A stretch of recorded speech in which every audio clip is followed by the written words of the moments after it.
Welcome to Dragon Ball Legends video and stuff. I'm your host, Dragon Ball Legends producer Toshi, and again, here with me is Alejandro. That's me. Hi.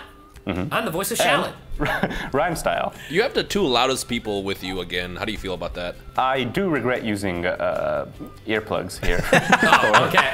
I really thought you were going to say, I really regret bringing back Alejandro, and I was just going to be like... No, So for this episode, we wanted to focus a bit more on the future of PvP and ultimate battle.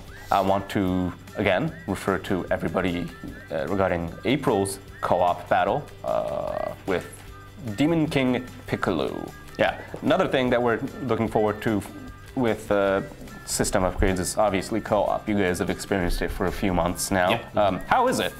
It's still fun. Yeah, I'm enjoying it. The only thing I wish that we can do better is when I Rising Rush and my co-op partner Rising Rush is at the exact same time, because you can't talk to them usually. Like if you're playing with a friend, you know, you can coordinate. But like when you hop in with a random and you Rising Rush and then they Rising Rush, then it's like you waste one. So, I just we're trying to think of a solution to that. Okay. Not like I mean, one solution is obviously so that it doesn't cancel out and that you can immediately Rising Rush. Yeah. That takes a bit of tweaking, so we were trying to fix that. Another thing is maybe an ultra super Rising Rush of sorts. Ooh, that'd be cool. Yeah. If you do, can the bean be red? Why red? I don't know. Red is a cool color. So that's enough about co-op. Let's talk about PvP one more thing about co-op. Ultimate battle or not. Never mind. Go ahead. One more thing about co-op. Rewards. Go on. Are you gonna do better rewards? Wow. Well, I mean, I'll be honest. We're trying to think of. First off, step one, we're gonna try and make the transition from the trading shop to the not PvP co-op screen a lot more smoother, so that it's not a hassle buying those things with dual coins. That's one thing, and me personally speaking, the Z powers I'd like to think is a pretty big reward.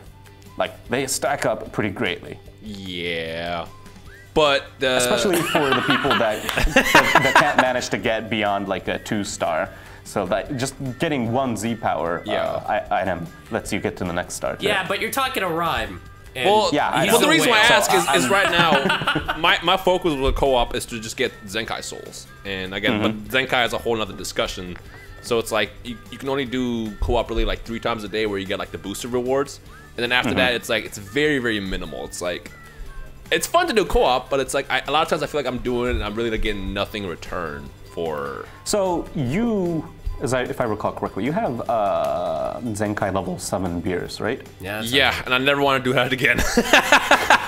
And I'm assuming you've used him in PvP. I have. You can tell how much more powerful he is, though, right? Very, yeah. Well, I mean, in Beerus's case, we made him extra spicy, but just for you, Rhyme. That not what I said.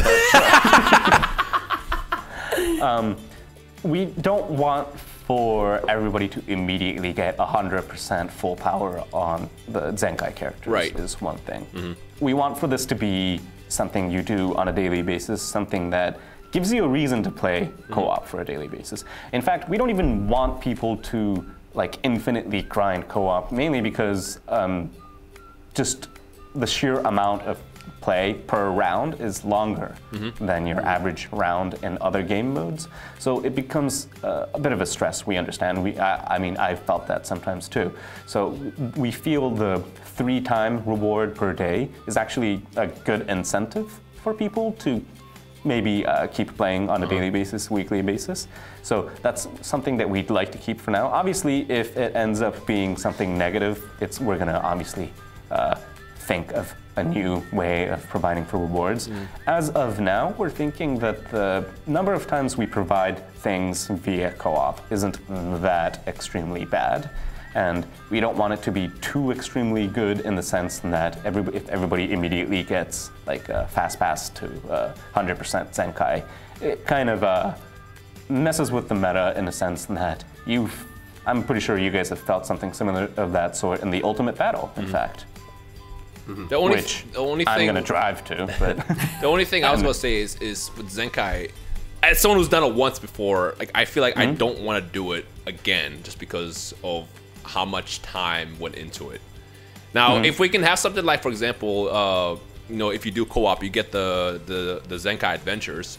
The Zenkai Adventures right now give you nothing. It's like you put the Zenkai Adventures in for an hour, you get like 1 soul, 2 soul. That's like if you do that every single day non-stop, you still won't have anywhere near enough to even get like 5 panels done.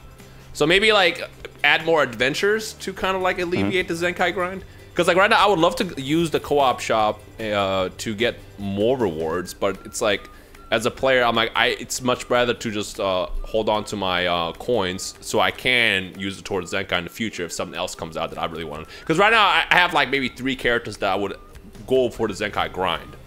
If any other character comes out, I just completely avoid it just because it just takes a lot of time. And that's why I was asking, like, can the rewards be better? the answer is yes, and we will aim for it to be better. Okay. But we'll talk about Zenkai later because there's a whole other stuff, yeah. So Ultimate Battle originally, it was something closer to a testing grounds of sort. Right. We want to see how people react to changes made in PvP. For example, it's not just the stars that we're hoping to tweak in the future. Okay. Like, let's say, I understand there's lots of opinions and concerns regarding a certain combat mechanism that starts with R, specifically Rising Rush. Right. Oh. So, for example, maybe a game mode where you can only use Rising Rush once. Okay. Or none at all, maybe. Oh, that's wow. That's yeah. really interesting. Okay. That's almost like the we're- mini game we did last time. That's a big one, and you know, I've talked to you about this before. I think at that point you're really just forced to be more strategic with your Rising Rush. Yeah. But then the only fear that comes in my mind is how do you deal with extra tanky teams like Regen, for example? Because Regen right now is terrifying in Ultimate Battle, especially. Getting rid of Rising Rush might bring another problem, like you said. So that's why we want for Ultimate Battle to be a testing ground of sort. Okay. I mean, this isn't going to be a part of the game. This is something that I asked one of the directors if we could do. It's like, what if we do a game mode where we can't pick our own characters, or like we pick the characters of the enemy team? He told me to shut up and please think realistically. Yeah. I was so sad. I was happy it's In sad. the future, we want for just a sort of a fun, quirky gameplay where it's not always the same. It's slightly different season to season. If you do the next season of Ultimate Battle, would it be only no Rising Rush or 1 Rising Rush per battle, or would it be 14 stars as well? Oh, so in that sense, right now, as of now, our plan is to we're first off trying to develop those unique game modes. Each of those take a bit of time to. Right. It's not something that we can just flip on and off with. Okay. So it won't be something immediate. As of now, we're planning on gathering more data as to how people play differently or respond with the 14 stars, the red 7 stars. Officially, the red 7. Yeah.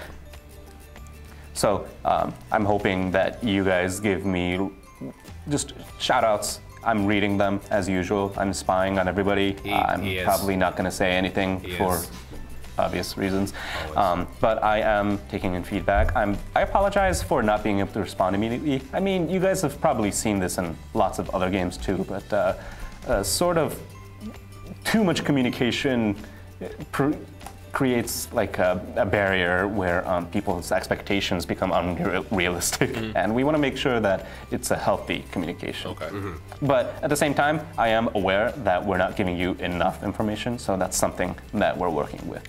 We have lots more questions, Zenkai, guilds, things like that, that I'm guessing you want to ask. We can ask that in the next episode. So for now, that's been the episode. Okay. So to the viewers, thank you for watching, and I hope to see you guys next time. Stuff!